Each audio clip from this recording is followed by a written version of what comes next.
Müqəddəs Ramazan ayı münasibəti ilə Az Təsərrüfat MMC və Yolüstü YRM MMC-nin birgə təşkilatçılığı ilə iftar süfrəsi təşkil edilib. Tədbirdə Avroparkın işçiləri, Yolüstü restoranının əməkdaşları iştirak ediblər.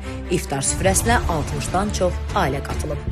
İftar süfrəsində çıxış edən Az Təsərrüfat MMC-nin rəhbəri Aydın Dəmirov Ramazan ayının fəzilətlərindən danışaraq bu ayın insanları bir araya gətirən, paylaşmağı və xeyirxahlığı təşviq edən müqəddəs bir dövr olduğunu vurğulayıb. O, tədbir iştirakçılarını Ramazan bayramı münasibəti ilə təbrik edib, tutulan oruçların və edilən duaların qəbul olunmasını diləyib. Eyni zamanda ölkəmizə sülh, əmin-amanlıq və rifah arzu edib. Tədbir iştirakçıları bu cür tədbirlərin insanları daha da yaxınlaşdırdığını və birlik hissini gücləndirdiyini qeyd edərək təşkilatçılara təşəkkürlərini bildiriblər. Axşam boyunca iştirakçılar bir-biri ilə səmimi söhbətlər edərək iftar süfrəsinin gözəl anlarını bölüşüblər.